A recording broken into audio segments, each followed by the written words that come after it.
welcome everybody to It Tastes Different Game of the Year Personal Picks for 2023. We're going to give you a special show of our personal picks, our pick of the year for a personal game of the year, followed by our guess for what we think will win game of the year. And when I say guess, I know I'm right. But these guys, we'll let them guess. So what we're going to do is we are going to start off. We have three of our top games of the year, followed by our biggest, and these are all personal, but our biggest disappointment of the year, followed by our personal game of the year. Kind of taking a bet on seeing who kind of doubles up on their picks, and then after all that, we're going to discuss who we think will win game of the year. Well, I know who win again. So let's rotate it off since this was Nick's glorious ideal. Nick, what is your third place contender? So, this was a difficult list to make. I had a lot of things on my list. And one of the things that I like to do, besides picking game of the year or the games that I really enjoyed this year, I also like to choose games that aren't usually in those topics too, that I really enjoyed, that don't get picked or nominated for things, but that I really enjoyed. And I think I'm the only one that played this game. So my number 3 game is not going to be on your guys' list at all. I know that for sure, because I don't think you guys ever played it. But Altair Ryza 3 is my number 3 runner-up for game of the year, or a game of my personal likingness, I guess you could say. I never played this series before. I think the very first one came out on, the series Altair has been around for a long time, but Ryza, I think, started on the PS4, and then the third one just came out on the PS5 earlier this year. I played through the first one and I loved it so much. I played through the second one, and then I bought the third one and played through that. And so this series is a ton of fun. I love it. It's basically like you're an alchemist. You instead of getting all your items, your weapons, your potions, your armor, and all that stuff, you use alchemy to create it. And so you've got to mix materials together on this alchemy board, and then you make all this stuff. And it's got a really nice story that has gone on since the first one. You could play each game individually because they kind of do a synopsis, but the story is really nice. They're really cool characters that are very memorable. You'll know every character. It's not a character that's in the game that you're like, who was that guy again? Right? You'll know. And then even some of them, I think in the third one, there was a character that wasn't there that I'm like, where's that guy? Is he going to be in this one? I think they talked about him, but he was never in it. But I was kind of disappointed that he wasn't in there. But they do talk about him in the game. But it's a really good game. It's a lot of fun. It's an RPG. The combat's turn-based. It's a ton of fun. It's a great game. It's a great story. It is all in Japanese with English subtitles, so you do have to read. So if you don't like reading, but if you're used to watching anime that's dubbed, then or that's subbed, then you won't have a problem here. But it's a really great game. It was thinking back, and I was like, I've never played an RPG. Because these are 60-hour RPGs, right? Every single one of them. And I played them back to back to back. That's how much I enjoyed them. And, just picking the third one because it came out this year. That's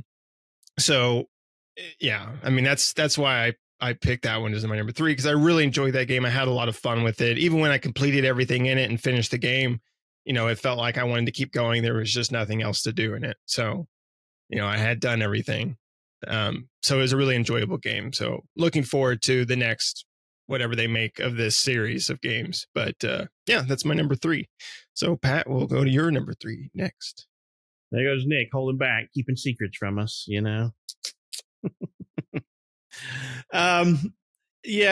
my list is a little bit different. I know every time you watch the Game Awards or whatever, they'll talk about how they pick games based off of new technology, this and that and that. And I pick my list of games based off of how well a game holds my attention and how excited I am to play it. Whether that means I was excited beforehand and it kept up the excitement, or I didn't even heard about the game until it came out and then I played. Um, and for me, my number 3 runner up is going to be Dredge. Dredge was a really great game. I played it till I beat it. And then they just recently, I think, came out with an DLC for it that I'm ready to pick up. I haven't played it yet. I just need some time in my repertoire. But it was a really interesting game. It kind of in the beginning started out very leisurely, like I'm fishing, and I'm finding cool new fish and I'm filling orders. And then there's a deep, dark story involved with it. You go into deeper and darker waters and it gets mysterious and kind of creepy. And then not to ruin the story for anybody, but if you haven't played it yet, it's one of those that I think you should play. It was kind of like it was a hidden gem. I didn't even know nothing about it. I think, Nick, you may have been the one that said, hey, there's this fishing game out there. And I'm like, a fishing game? I don't want to fish in a game. And then picked it up and it was a really good game. I couldn't stop playing it until I beat it. And there's choices you can make which change the outcome of the story. So I played it again to get the different story outcome. So that's how I judge a game. It's not a very lengthy game. But like I said, I played through it twice to get both of the endings. And that to me says a lot to me about a game, is if a game can hold my attention and make me play again, even though 80 to 90% of the game is the same, encounters change and things like that. But the game is ultimately the same, except for the outcomes that you choose based off of some certain situations in the game. So for me, mine was Dredge, and it was a really tough call. It was like a 3-way tie for my third runner up. So, so Dredge won it out above the other 2 that I had in my list. So, it seemed like not a game that I would be very much interested in, because the graphics aren't most up to date. It's not like crisp, clear next gen graphics. It's really weird. It's not typically in my repertoire of games, but I will say that Dredge was my third runner up. And if you haven't played it, it's definitely worth a try because it's going to be cheap. It wasn't very expensive to begin with, so it's a good game. Shane, what about you, man? What'd you pick for your third runner up? Wow, you guys kind of went off the side end, so I feel silly for mine. Mine is more mainstream. When I say more mainstream, I mean it is mainstream, and that is Resident Evil 4 Remake. I love the remake. I played the living crap out of 2. Excuse me, the original. And then on this remake, I've played through twice. Plus, I've finished the DLC, the Ada Wong story, and I love this game. Graphically, it's absolutely impressive. Combat is fantastic. Storyline is Resident Evil. It's not quite Kojima crazy, but it's up there, and I just love it. I've loved this series, always have, except for 6, but we don't mention that. But they did such an amazing love to this game. They did such an amazing job recreating it, keeping it fresh, but absolutely everything about it is still Resident Evil 4. So how they did it, I don't know, because there's so many set pieces like, I remember this. I remember this. I got my handed to me on this one, and that's why I loved it. I was really surprised because Resident Evil 2 remake was fantastic.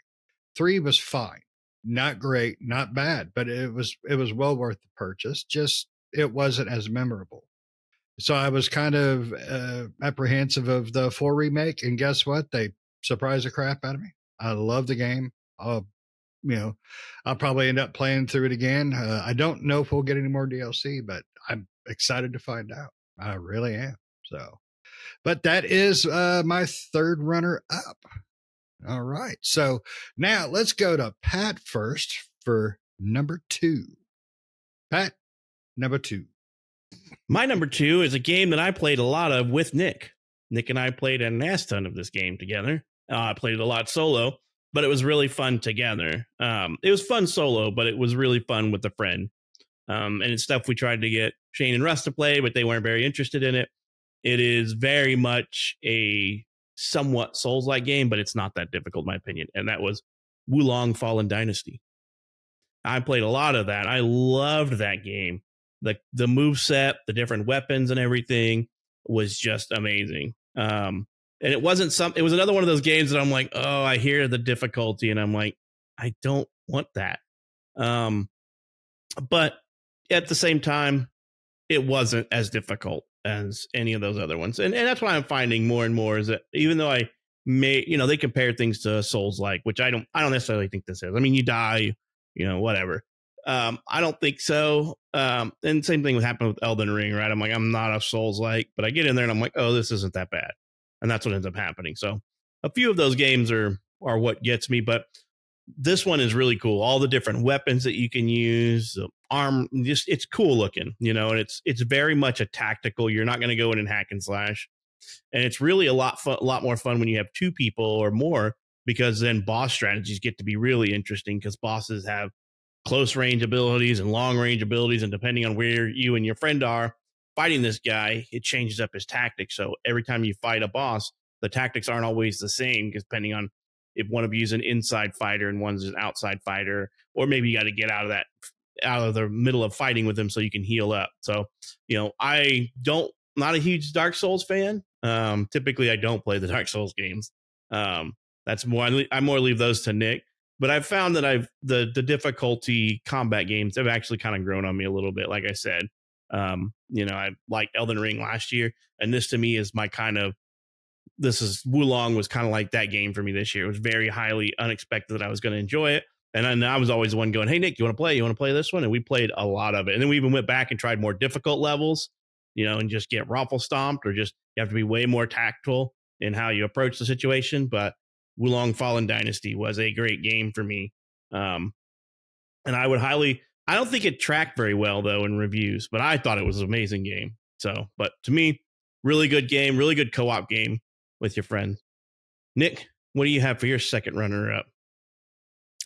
For my second runner-up, this one is more mainstream. All right, so I'm going to go with the mainstream crowd here. I'm going to go with Shane. So far, the games you guys nominated and everything, they're all great games. They really are. But my number two runner-up is Armored Core 6. Armored Core 6, I really enjoyed this game. Armored Core has been absent for a long time, and it's hard to say how the next installment of the series was going to be, but I really loved it. I think the story was kind of whatever, but the gameplay was just so tight in this game. It was so much fun to play, to mix and match your mech and go in there and just destroy everything. You felt like, there was sometimes you get your ass kicked, but there was other times where you felt like a badass just shooting missiles and everything like that. It was just, so ultimately this game was a lot of fun. I really enjoyed it. I know it changes up through the second playthrough, which, if I had more time, I would go through it again, but it just other games and stuff. I already beat the game, so I had to move on to other things. But, if they come out with DLC or something for it later on down the line, I'll definitely be picking it up and play it. But I really enjoyed Armored Core 6. I thought it was a really great game. I was looking forward to it, hoping it would be good, and it ended up being really good. So I really enjoyed it. Shane, what about you, man? What's number two for you? Well, you're not going to believe this, but it is another remake. Dead Space remake is freaking amazing.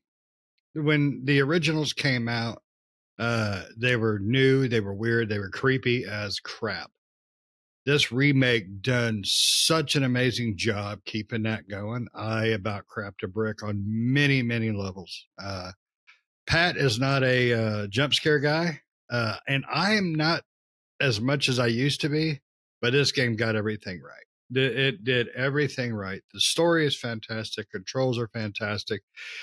And the A to B point of this game, from going to A to B, is almost perfect.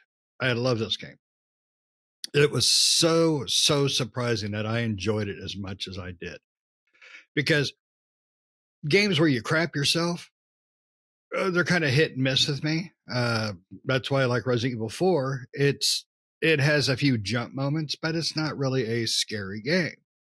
This game is scary. This game is it is wear your brown pants scary, and I loved everything about it. I don't know if I would call it mainstream, because this one is, I don't know if this one sold as well and was anticipated as much. Because when it was announced, I thought, yeah, cool. It was a great game back in the day. No, they nailed it. They nailed it. The atmosphere, everything about this game was turned up to 11 and left there all the way through, and it was fantastic. My only problem is I wish the game was a little bit longer. And it's a long game, but the storyline to it is fan frickin' tastic. So, but I don't I don't believe I would have considered those two games before they released, but Resident Evil 4 and now Dead Space 2, yeah, those are definitely my top favorite games of this year. So, all right, gentlemen, your number one, but not game of the year pick, Nick, blow our minds. This one was a really difficult one for me because my number one, if I could pick two games to be game of the year, this would also be in my game of the year as well. It was between this and something else, and it was a fight to the death. And this one got number one, but like I said, if I could pick two, they would both be in the winner's circle for that. But my number one runner-up for game of the year is Sea of Stars. Sea of Stars was fantastic game. It was like a throwback to the old Super Nintendo RPGs that with the gameplay and the visuals and things like that. But of course, newer, more cleaned up pixels and stuff like that. But the story was so great in that game. The combat was great. The story was great. I love that game. I did, much like all the other ones that I've talked about before in my list. I did everything I possibly could in Sea of Stars. And when I beat the game, there's a new game plus, and I started that and got about halfway through, but I'm like, I've done everything. Literally, there's nothing else to do in the game because I completed all the side stuff and got all the secret weapons and everything you could possibly get in the game. So I'm like, I don't know what else to do on here. I wish there was more. Like when I beat the game, I wish there was more content because I wanted to keep going. That's how much I enjoyed it. There's just wasn't anything more to do besides play through the game again with where my level was, right? When I was about almost cap anyway. So it was like, I could just go through there and level up the rest of the levels to get level cap. But other than that, what else am I going to do in this game? But Sea of Stars was just a really good game, a really good RPG, classic RPG that I really enjoyed. And so I'm hoping they'll create some DLC for it or something, or maybe start working on Sea of Stars 2 or some other game that's like that, in that same type of thing. That same developer did The Messenger, which was kind of like Ninja Gaiden, the classic ones, The Messenger was really good. Really good game. I really enjoyed that. So I was looking forward to Sea of Stars, and it did not disappoint. So like I said, it's my number one. If I could throw it in the ring with game of the year, I would for myself. But another game beat it out, but we'll get to that point. But Sea of Stars is a really great game. I believe right now it's on Game Pass still, and it's also on PlayStation Plus. So you can play them if you have those subscriptions. One of those subscriptions, you can go and play it for free with your subscription. But I believe the game's not too expensive. So, go out and support the developer and buy the game. But if you want to check it out for yourself, if you have one of those subscriptions, you can go do that. I think they're still on those subscription services. So, we'll mix it up here. Shane, what's your number one?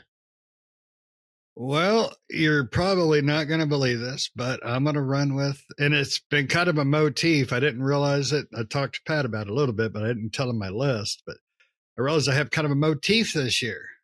Alan Wake 2 is my number one, not game of the year, but it's my number one. It is so freaking good. Me and Nick, I got to a spot when the game originally released, I played just enough to be able to give it a good review. But I have been playing the living crap out of this thing because when it released, I was sick, but now I feel better, but I'm just busy. So this game is so good. I got to a spot. First thing I did was, Nick. and Nick's been waiting for me to get there. This game is great on every level. The writing on this game alone stands it out above and beyond, I think, every game I've played this year. The writing is just astonishingly good. It is everything you want in a genre. Well, this thing's multiple genres, but in a game like this, and it's fantastic. The only quandary I had about this game is I wish they would have done a little bit newer things with the combat system. That's about it. That's really about it. Everything else I just love. There's a 2-player character thing you go through, different elements and different characters you run in through during the campaign. The game is just amazing. There's parts of it where you just set the controller down and you watch things going on around you, even though you're supposed to be running around or doing whatever. You just watching these things. It's just that good. Um, it was actually my game of the year, but after a little relooking and a couple other things, I had to move it down. But it was a rough decision. So it's just fantastic. I mean, I've been looking forward to this game so much because me and Nick both absolutely love the original. And this did not disappoint. No way. In no way whatsoever. So, but that's my numero uno. Pat, what you got, buddy? Surprise us. Oh, it ain't going to be a surprise. My first runner up is a mainstream game, Baldur's Gate 3. Baldur's Gate 3 was amazing. It sucked up so much of my time. I played so much of that game. Like I don't know how to explain it, but I got sucked in. I love the D&D style stuff, and so it kind of really just sucked me in. Build the party with the people I want, and run around. And it really is hard, right? Because I think all the characters in the game are really, all the NPC characters that join your party are really great. So it's really hard to pick them. But when I found that when I picked my party, I ran with the same party through most of the game, which, technically you shouldn't do that. Every situation warrants a different character set, but sometimes you're forced to swap them out. So, it is what it is at that point. And then you go, oh crap, I have no gear for them, or they got gear that I've 5 levels ago and you're trying to re-gear them up really quick. So, but I love RPGs in that sense, the more Western style, the Dungeons and Dragons and all that stuff. Those are my jam, and I love this game. And it was a toss up between this one and my game of the year. So, for me, this one just eked out because I put way more time into the other game, a lot more time. I cannot say any more good things about Baldur's Gate 3. You have to try it. If you love RPGs, the tactical RPGs, whatever, you just got to give it a shot. I mean, it's a really great game, a really great concept.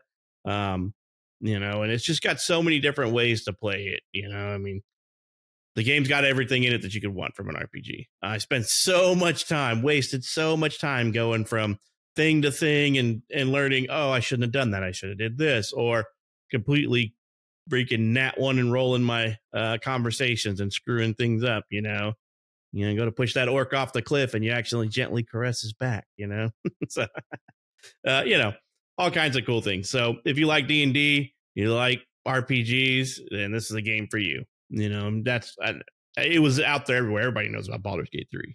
So, Baldur's Gate 3 was it for me as my first runner up. All right, Nick, what do you got? What is your numero uno on the runner up? I already did my runner up. I was first. Yeah. Oh, that's right. Then he passed it to you and then to me. Shane's already getting senile. He's forgetting. No, I've been senile for years. All right. So what game has been your biggest disappointment this year? It's a pretty big list. So let's go with Nick. Because Nick, you love everything. You're weird. I mean, you will literally play the damnedest things. But you also have some pretty good taste too. So what game just chapped your butt the most this year?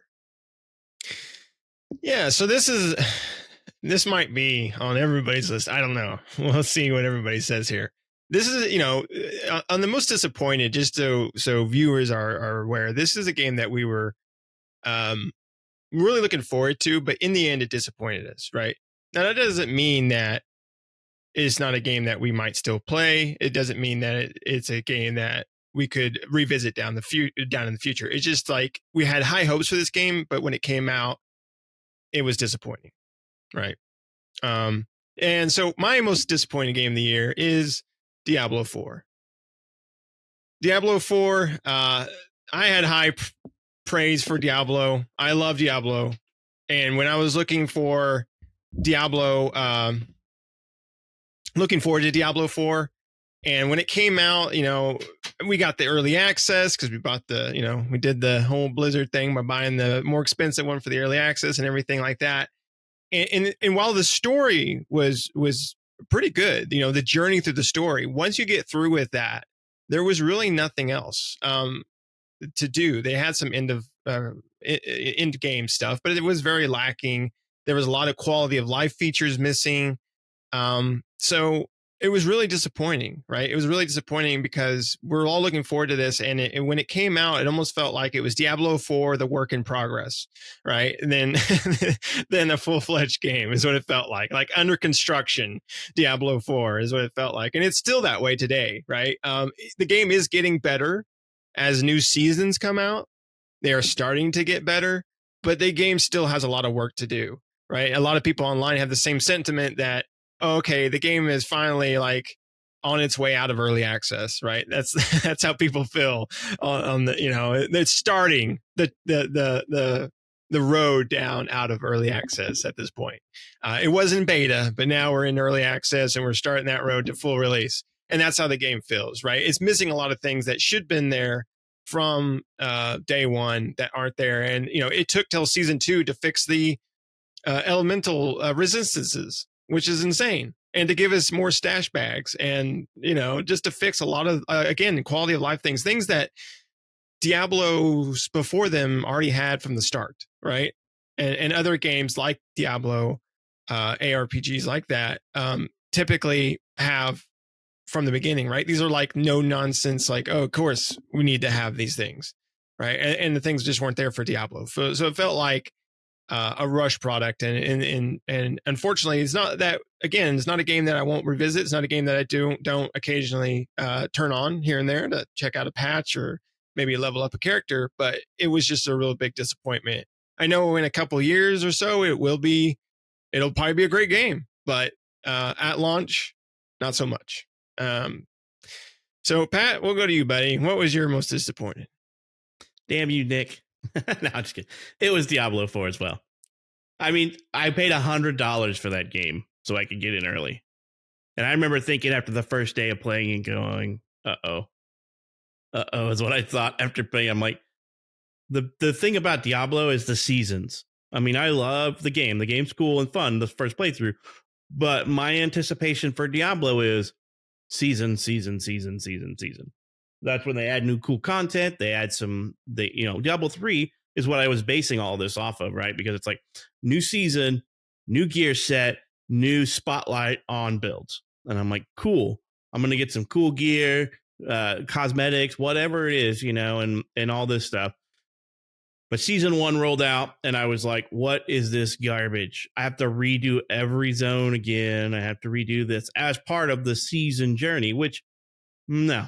Sorry, don't make me run through all the renown crap again and all that garbage. I don't want to do it. And that's what they did. And it's still that way.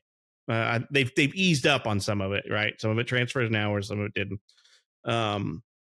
But it's not what I was expecting by any means. So it was a huge letdown. And in my opinion, a huge waste of $100. I could have spent $100 on a lot better things in that game just to get the early access so we could start playing early because I was super excited for Diablo. And then huge letdown. Not to say it's not a good game. It's a good game the first time you play through it. But I don't want to run through every zone, collecting all the renown crap again, reopening up all the map pointers again. I just don't want to do it. Not going to do it. Not going to happen. And way too many issues for a Blizzard game, in my opinion. I don't know what they did or what team they gave this game to, but way too much things going on for this game. It really did feel like we're beta testing it for these guys and saying, I mean, they had to have play tested this, right? I would imagine every game company out there does a focused play test. Like, what did you like? What didn't you like about this? Somebody should have said, you're making me run renown items again. Somebody should have smacked him in the face and said, you're an idiot. You're going to lose players. So, but huge disappointment for me and a waste of money, I felt. And it was close. It wasn't that close, I should say. My number 2 runner up to that wasn't even close to how much disappointment there was, but it was disappointing. Shane, what was your most disappointing game of the year? That one was probably the roughest decision. There was a game I was really, really looking forward to coming out there this year. It was a new IP and all that. And it was a bummer. But there was another game that came out that was not a new IP, that was a pseudo sequel, Final Fantasy 16. That game had so much promise. I love the dark direction they were going with. The demo that they had was fantastic. And then you get the game. It's nowhere near as good. Final Fantasy 15 had this whole open world thing going for it. That was my absolute favorite part of that game. And I thought they were going to continue with the open worldness, but they were going to go dark and bloody and, just medieval on that ass. And the game was a disappointment. I did not like the combat setup for the overall. It wasn't terrible. It just wasn't what I expected, what I wanted from this sequel. I wanted Final Fantasy 15, but with a dark story that I was seeing from the trailers and all that. And, and less prompto. That's what I wanted from this game. I got less prompto, but that was about it. You lied, you wanted more prompto. Nobody wants more prompto, not even his parents. So it was a really rough decision, because the other game I was looking forward to was Atomic Heart. It was a whole new thing. It looked interesting, but in the grand scheme Atomic of Heart things, was on my list of disappointments too. It didn't make the cut, but it was on there. Yeah. And granted, I think Final Fantasy 16 is a better game between the two, but it was also the biggest disappointment of the two. And that really broke my heart, because I really wanted to enjoy Atomic Heart. And I really thought I would love Final Fantasy 16. Just, based on the demo alone, I thought it was going to be that. And it wasn't. It was a bait and switch is what it felt like, because the beta or the demo, I finished, I told Nick, and, blah, blah, blah. And then the game released, and it was like, oh, this ain't right.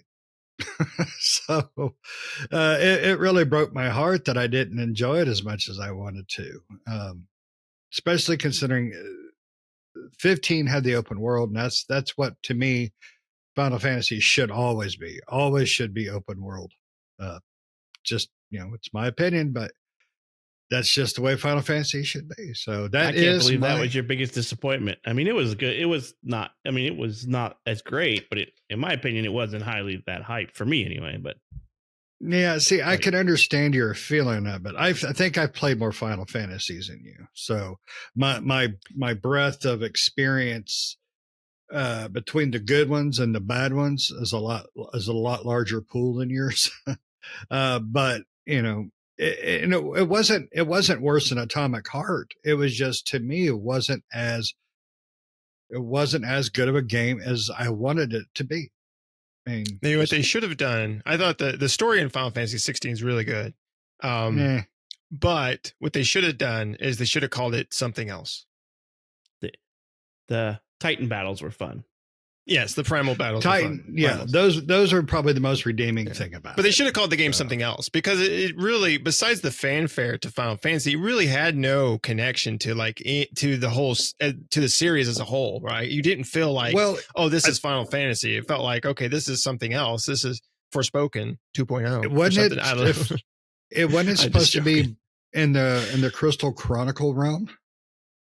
Well, it seems like it's because it almost felt like it was part of Final Fantasy 12's realm. I don't know which realm that is. From Demiskria. Yeah, Rabanastre and stuff like that. Yeah.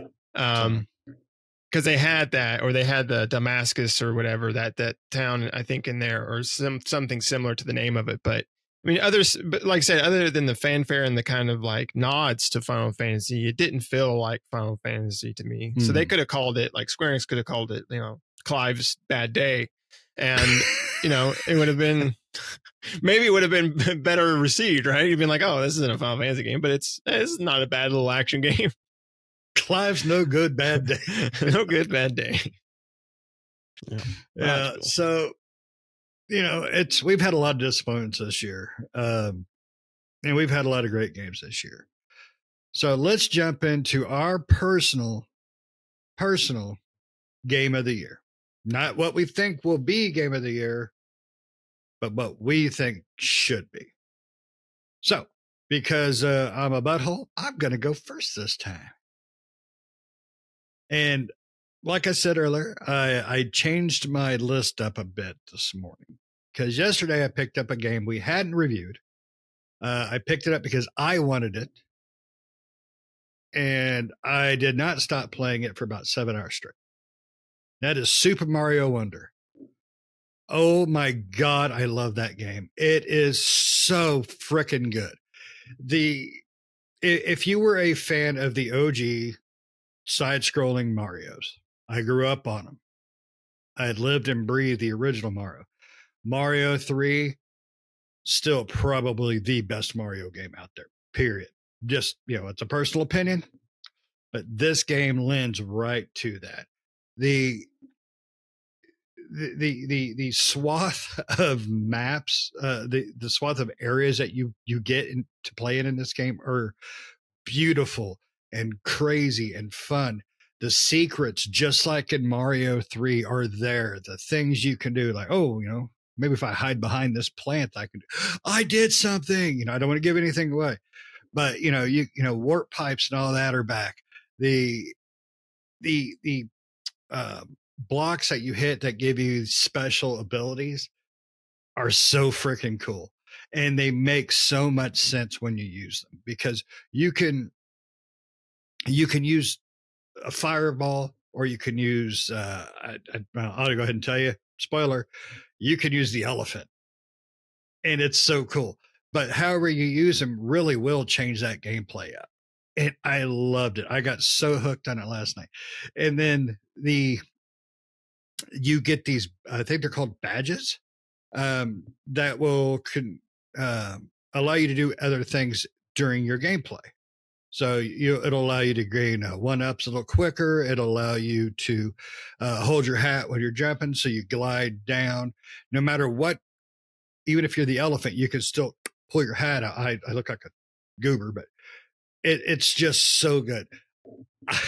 I started it up yesterday just because kids wanted to use the computer, and I was kind of tired, and I was like, well, I won't get much in. Boom, hooked. I love that game. I frickin' love that game. It's just absolutely fantastic. The only thing that they could do to make that thing better was make it cheaper, because it's a $60 game, but it's so good.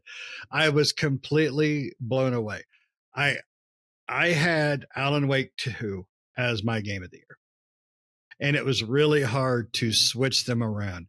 But the more I played Wonder, it just became clear, because I love Alan Wake 2. Oh, good. I love Alan Wake 2. But Super Mario Wonder is just, and it may be because I'm old, and it may be because it reminds me of Super Mario 3, but Super Mario Wonder, my game of the year.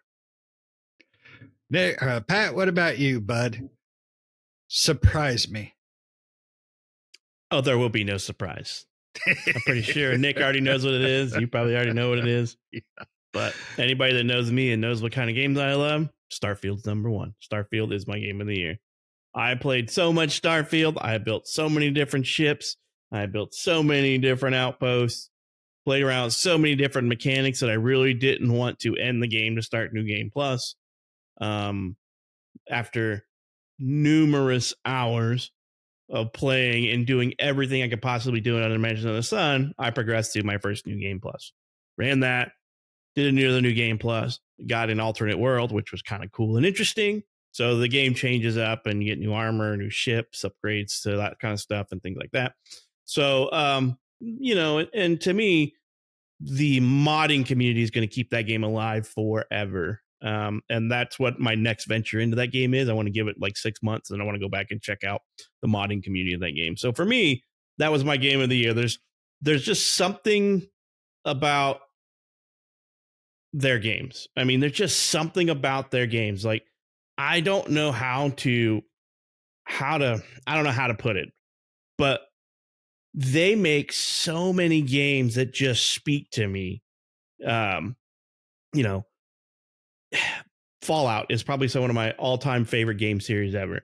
And when they took over Fallout and they made a Fallout game, I was like, this I can get behind. I love Fallout 1 and Fallout 2 and all that, but that was like back aisle and all that stuff. Fallout 76 was probably the worst one of the things that they could have ever done to it, but it's actually pretty decent now, if you get back into it. But, Bethesda games have something that I like,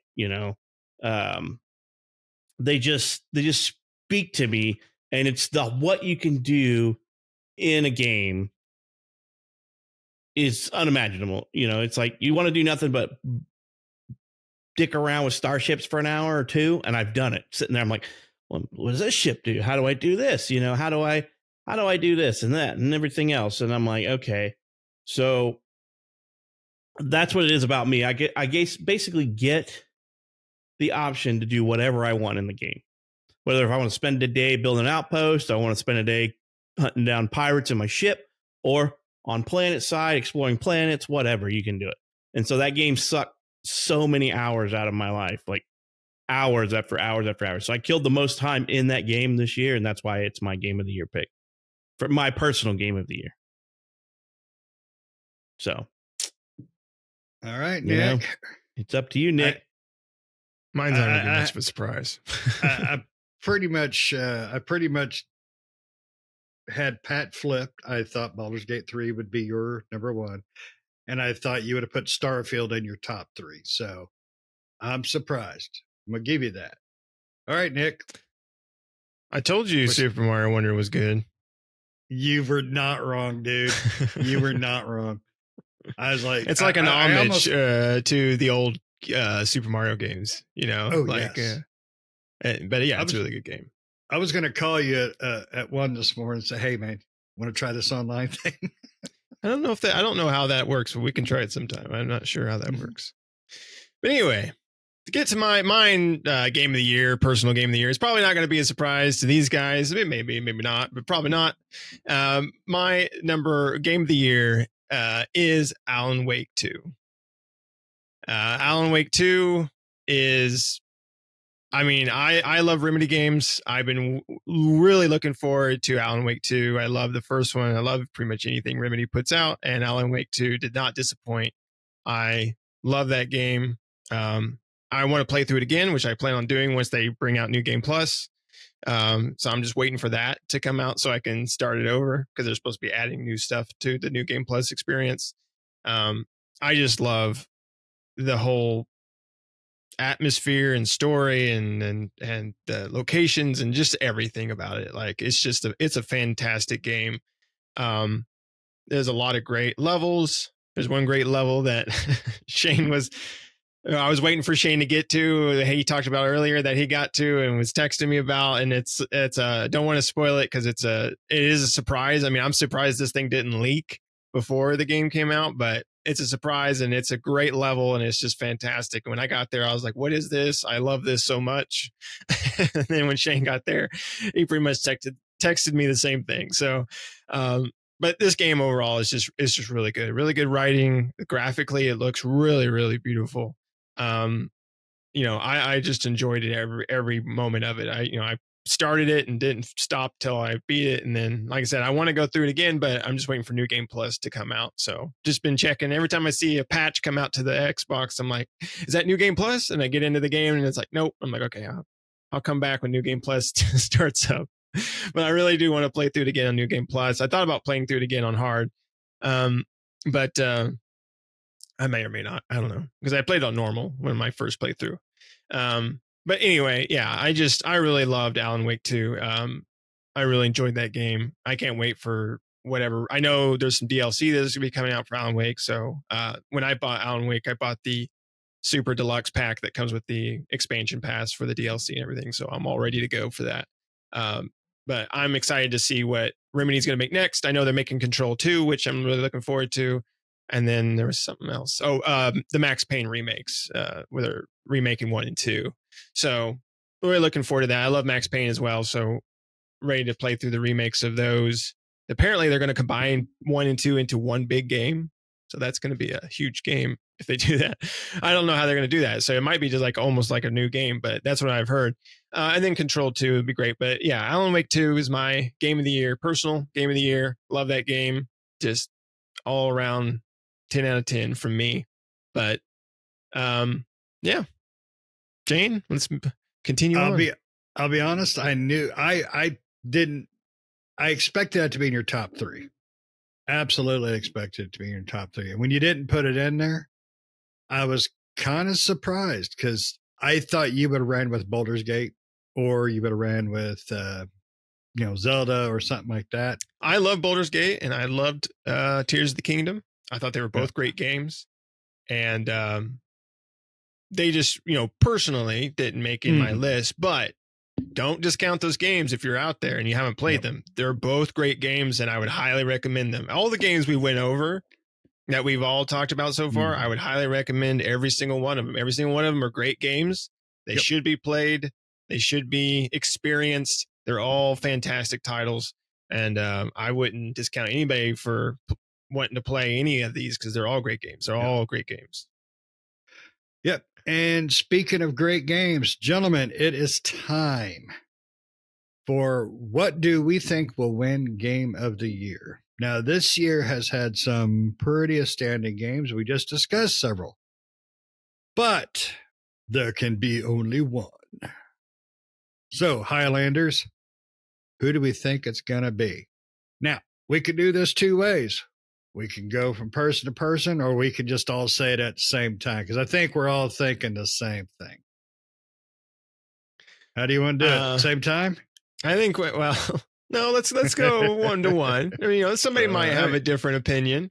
We'll just go through them quickly. You don't have to give a why you think it is, but we'll just everybody go through. So I'll go first. What I think is going to win Game of the Year at the Game Awards is Baldur's Gate 3. So some people might say Tears of the Kingdom. I really hope not. I liked Tears of the Kingdom. I did. I liked it better than Breath of the Wild.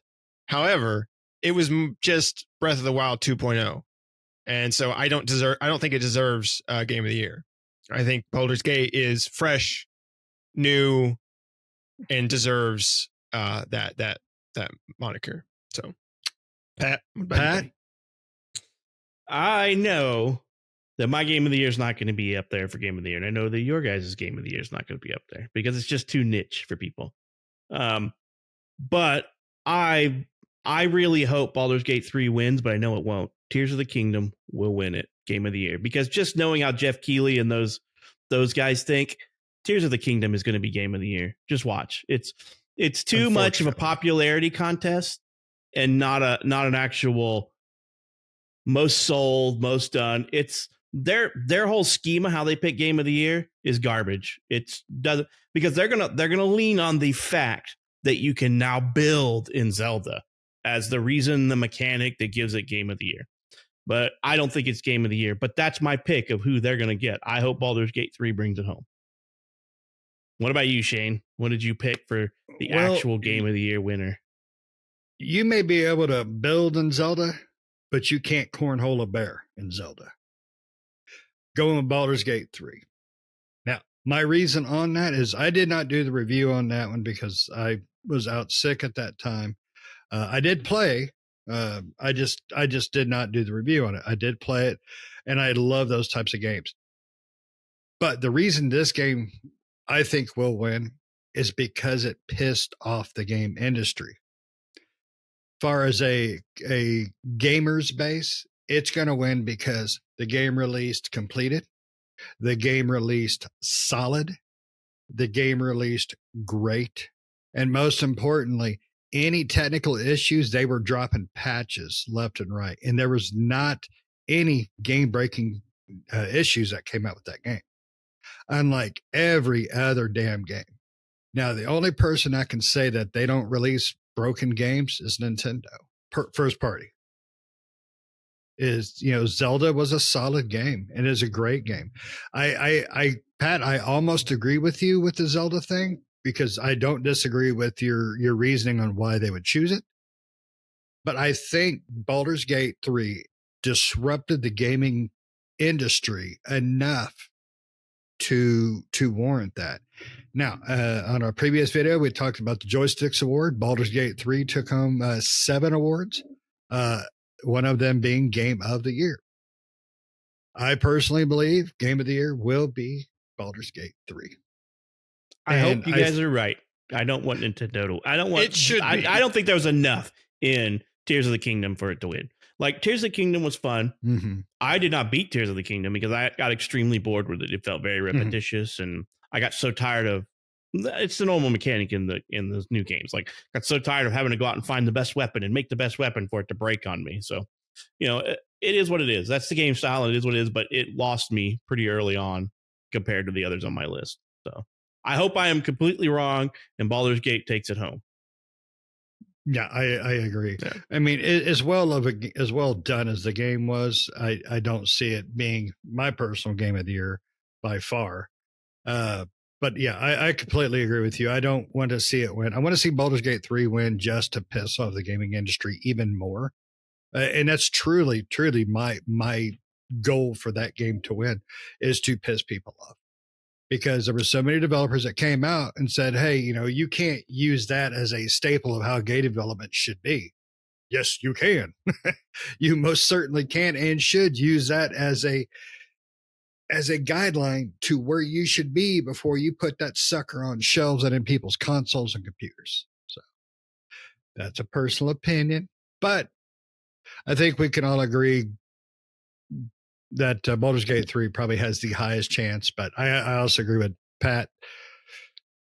It could very well be Zelda because of just the way they do their the way Jeff awards. Keighley is. I think, man. I mean, a man who could wear a bedazzled jacket, he can pretty much do what he wants. I think Baldur's Gate 3 should win. Pat's right. Tears of the Kingdom could. I would say it's between Tears of the Kingdom and Baldur's Gate 3 is what's going to be the deciding factor on Game of the Year at the awards, but right? I don't honestly think Tears of the Kingdom is in the top 3 running, in my opinion. That's my opinion. No, I don't either. It's not even in mine. I don't either. Like, Tears of the Kingdom wouldn't be in my list. I mean, it wasn't even on my list at all, right? As my personal. I think Baldur's Gate 3 should win Game of the Year because it deserves it. I mean, just hands down deserves it. In every area, it was, no matter what our personal Game of the Year is, our personals are our personals. But we all can't sit here and say Baldur's Gate 3 wasn't a fantastic, just 10 out of 11 or 11 out of 10 game, right? It was, there wasn't anything wrong with it. I enjoyed it. Pat enjoyed it. Shane enjoyed it. It's a great game. Like, if you haven't played it, you should, right? That's all I have to say. Like, it probably, of all the games that came out this year, it's definitely one of the best.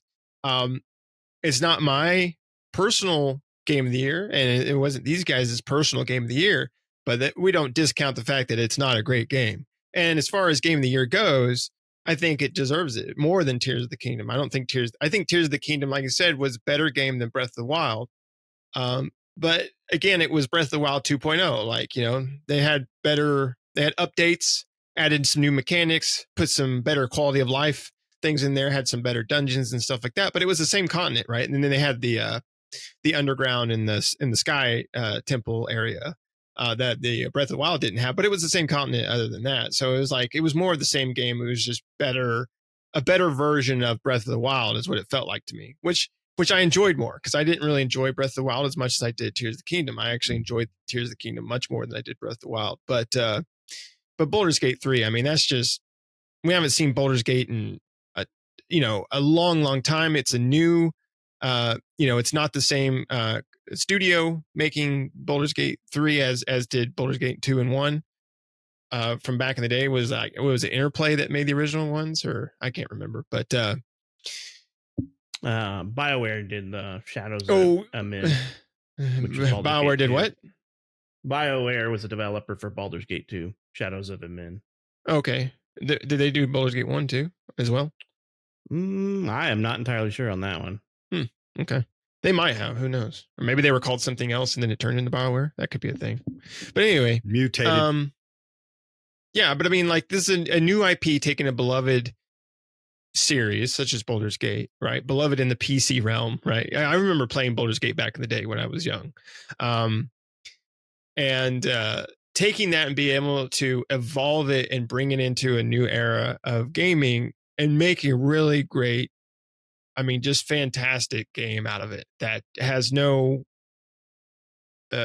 big issues or anything like that. So many options and different ways to take on a scenario, right? I mean, like everybody's gameplay and game through, no matter how many times you play the game or you ask one person to the next, they're going to be completely different, right? There's just so many ways to tackle everything in that game. It's so varied in the amount of things that can happen and the way things go and just the different encounters and things you might see and may not see and various things like that. It's just, and the writing is really great. Huh? Every game is subjective to the person. Yeah. Yeah. But there's one thing that's not subjective about Baldur's Gate 3, and that's just the quality of it, plain and simple. Even the biggest non-RPG fans are trying this game and playing this game because of just what they've seen and heard about this game. I mean, yes, you can plow a bear, but the other things that people talked about were just the quality of the game. When the game was originally announced, it was mentioned from time to time. And then the closer to the release date, people were talking about some of the things you could do in it. One of them was the bear joke and blah, blah, blah. But when the game released, it was all about the quality of the game. From, the actual gameplay, the design, the characters, the story, the things you can do with it. So that is why the game should win. So, but I think you guys had a really interesting list. I was on more of the mainstream end of it. Nick was definitely more of the indie game area of it, and Pat, man, you hit dead center. You had a little bit of this, a little bit of that. And I agree with all of you on your game choices. Even Dredge, I was not the biggest fan of it, but I can appreciate quality. I can appreciate a good game, even if it's not my wheelhouse type of game. So, but you guys have anything else on this? All right. Well, thank you all for listening to the very end. Let us know what you think. Do you agree with our list, our breadth of gaming? Do you agree that Baldur's Gate 3 should win Game of the Year? Or do you think my game should win Game of the Year? Because Super Mario Wonder is freaking awesome. But let us know what you think. And don't forget to hit those notifications, hit that subscription, all that good stuff. Tell your friends and family to give us a check out too. And until next time, see ya.